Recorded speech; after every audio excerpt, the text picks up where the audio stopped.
성도님들을 사랑하고 축복합니다. 11월 6일 함께 보실 생명의 산 말씀은 디모데후서 3장 10절에서 17절의 말씀입니다. 하나님의 말씀 읽도록 하겠습니다. 나의 교훈과 행실과 의향과 믿음과 오래 참음과 사랑과 인내와 박해를 받음과 고난과 또한 안디옥과 이고니온과 루스드라에서 당한 일과 어떠한 박해를 받은 것을 내가 과연 보고 알았거니와 주께서 이 모든 것 가운데서 나를 건지셨느니라. 무릇 그리스도 예수 안에서 경건하게 살고자 하는 자는 박해를 받으리라. 악한 사람들과 속이는 자들은 더욱 악하여져서 속이기도 하고 속기도 하나니, 그러나 너는 배우고 확실한 일에 거하라. 너는 내가 누구에게서 배운 것을 알며 또 어려서부터 성경을 알았나니, 성경은 능히 너로 하여금 그리스도 예수 안에 있는 믿음으로 말미암아 구원에 이르는 지혜가 있게 하느니라. 모든 성경은 하나님의 감동으로 된 것으로 교훈과 책망과 바르게 함과 의로 교육하기에 유익하니, 이는 하나님의 사람으로 온전하게 하며 모든 선한 일을 행할 능력을 갖추게 하려 함이라. 아멘. 잠시 어제의 말씀을 이야기하고자 합니다. 저희가 어제 함께 본 디모데후서 3장 6절부터 9절의 내용은 거짓 가르침의 도착지에 대해서 언급하고 있습니다. 그리고 바로 이후 10절부터 사도 바울은 자신의 삶과 사역에 대해서 말하고 있죠. 10절은 그가 어떠한 마음으로 사역을 감당했는지를 보여주며, 이를 통해서 맺은 열매는 성령의 열매로서 하나님 앞에서 아주 합당하게 그리고 열심히 잘 사역하였음을 말합니다. 그리고 11절부터는 지역명을 언급하면서 그의 사역에 대해서 실제적으로 말하고 있는데, 이 실질적인 사역에서 사도 바울은 디모데가 보고 알았다고 말하고 있습니다. 이 보고 알았다는 것에 대해서 몇 가지 해석이 존재하는데요. 저는 이 해석이 조금 더 은혜로 다가와서 가지고 왔습니다. 사도행전 13장과 14장을 보면 사도 바울이 안디옥과 이고니온에서 박해를 받은 것은 분명한 성경적인 사실입니다. 이때를 학자들은 1차 전도 여행으로 분류합니다. 그리고 디모데를 만난 것은 언제냐? 사도행전 14장 후반절에 나와 있는 것처럼 2차 전도 여행 때 루스드라에서 만났습니다. 1차와 2차의 차이가 존재하는 것이죠. 안디옥과 이고니온에서 사도 바울이 박해를 당할 때 디모데는 없었다는 말입니다. 물론 성경에 기록되지 않은 이제 안디옥과 이고니온에서 받은 그것을 직접적으로 본 디모데가 직접적으로 보고 함께 겪은 그러한 박해가 있을 수는 있습니다. 하지만 우리는 성경의 말씀만을 진리로 알고 성경만을 보아야 하기에 어쩌면 이러한 사도 바울의 말에서 오류가 있는 것은 아닌가 하고 생각이 되어지죠. 하지만 이러한 바울의 사역에 대해서도 사도 디모데가 알고 있었다라는 것은 분명합니다. 이고니온과 안디옥에서 직접적으로 함께 겪지는 못하였지만 알고는 있었습니다. 그는 이것을 말하고 있는 것입니다. 디모데, 나는 너와 함께 하던 함께 하지 않던, 너가 보던 보지 않던 언제나 하나님 앞에서 신실하게 사명을 감당했다라는 것이죠. 사도 바울과 디모데가 함께 하던 때도 있었고 아니던 때도 있었지만, 사도 바울은 언제 어디서나 어떤 상황에도 신실하게 하나님의 일을 감당했다라는 것입니다. 이것은 우리에게 너무나도 중요한 교훈을 가져다 줍니다.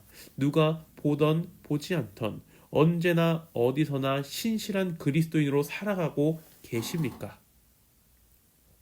교회에서는 많은 성도들이 있으니 보는 눈이 많으니 그리스도인처럼 살아가지만, 홀로 있을 때, 사회에서 홀로 그리스도인으로 있을 때, 내가 있는 직장에서, 학교에서, 가정에서 어떠하십니까? 우리는 언제 어디서나 하나님의 자녀요, 세상의 빛과 소금인 그리스도인이라는 사실을 기억해야 합니다. 사도 바울은 언제 어디서나 사명자로 살아가는 결과 박해가 그를 따랐습니다. 거짓 교사들은 사도 바울이 이러한 고난을 당하는 것을 빌미로 그가 하나님으로부터 버림을 받았다, 그가 율법 교사로 있을 때 얼마나 많은 부귀영화를 누렸느냐라고 말하며 그가 보냄을 받은 사도가 아니라고, 심지어는 예수 그리스도가 거짓말이라고, 예수 그리스도는 우리를 구원할 수 없다며 거짓말을 늘어놓았습니다. 비록 고난이 많은 사도 바울의 삶이었지만 그는 말합니다.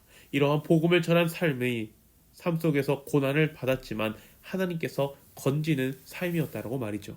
반면에 8절에서는 말합니다. 거짓 교사들의 삶은 버림받은 삶이라고 말이죠. 우리가 정말 하나님 옆에서 신실하게 살고자 하면 박해가 있을 수 있습니다. 우리의 박해가 믿음의 증거는 아니지만 정말로 믿음으로 살려고 할 때 때로는 어려움이 찾아옵니다. 하지만 그 삶은 하나님께서 건지시는 삶, 고난을 통해 하나님께 더 나아가게 되는 삶인 줄로 믿습니다. 박해가 찾아왔을 때 그렇다면 우리는 어떻게 해야 할까요? 사도 바울은 14절에서 말하기를 배우고 확신한 일에 거하라 라고 교훈합니다. 이번 주 우리 교회 청년이 상담을 요청해서 잠시 이야기를 나누는 시간이 있었습니다. 아침마다 열심히 큐티를 하고 그 이후에 일과를 시작하는데 최근에는 이 일에 대한 부담이 있어서인지는 모르겠지만 조금 큐티를 형식적으로 하는 것 같습니다. 그래도 제가 이 큐티를 계속하는 게 맞는 것일까요? 하는 그러한 물음이 들려왔습니다. 이런 고민 충분히 생길 수 있습니다. 외적인 박해는 아니어도 우리 내면에서의 어려움입니다. 이런 어려움 중에서 사도 바울은 어떠한 것을 권면하고 있나요? 배우고 확신한 일에 거하라 라고 교훈하고 있습니다.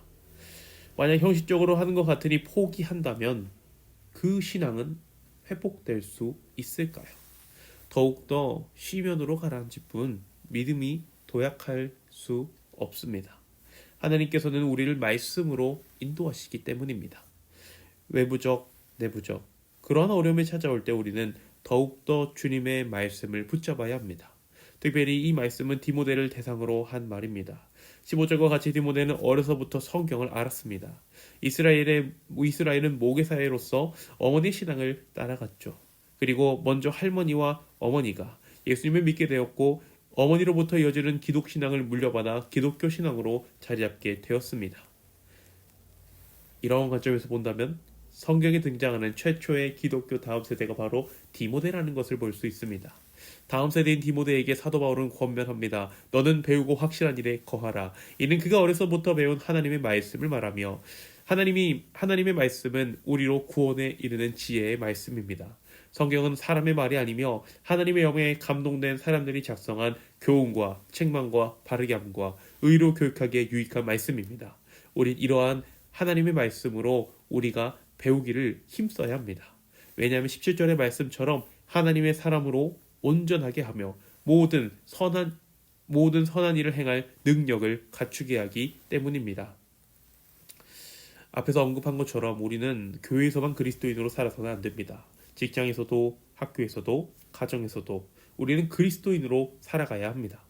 그러기 위해서 우리는 하나님의 말씀을 배워야 합니다. 하나님의 말씀으로 온전하게 되어야 합니다. 그렇지 않고서는 우리가 세상에 빛과 소금으로 살아갈 수 없기 때문입니다. 이제 말씀을 마무리하고자 합니다. 사도 바울의 삶은 복음을 전하기에 최선을 다하는 삶이었습니다.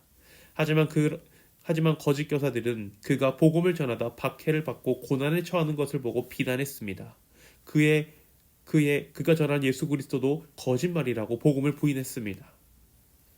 우리의 삶에도 이러한 믿음으로 살기를 결단하며 나아갈 때 이와 비슷한 고난이 없을 것이라고 장담할 수는 없습니다. 우리가 믿음으로 살려고 하면 할수록 고난도 함께 찾아옵니다. 하지만 고난을 두려워해서 믿음에서 떠나지 않기를 바랍니다. 그 삶은 우리 사람들의 눈에는 버림받은 삶처럼 보일지라도 실제적으로는 하나님께서 건지는 삶이기 때문입니다. 믿음으로 살아가기 위해 더욱 말씀을 가까이 하며 말씀으로 온전하게 되는 우리 성도님들 되기를 간절히 소망합니다. 기도하겠습니다. 사랑과 은혜가 충만하신 아버지 하나님, 은혜를 감사합니다. 오늘도 이렇게 말씀으로 하루를 시작하게 하시고 말씀으로 우리를 빚어가시니 너무나도 감사합니다. 하나님, 우리가 언제 어디서나 누가 보던 보지 않든 하나님의 자녀 그리스도인으로 살아갈 수 있도록 인도하여 주시옵소서. 주님, 바라옵기는 우리가 하나님 말씀을 가까이 하여 더욱더 하나님의 자녀로 거듭나고 세상의 빛과 소금으로 선한 영향력을 미치는 우리 성도님들 될 수 있도록 아버지 하나님 인도하여 주시옵소서. 감사를 드리며 우리 주 예수님의 이름으로 기도합니다. 아멘.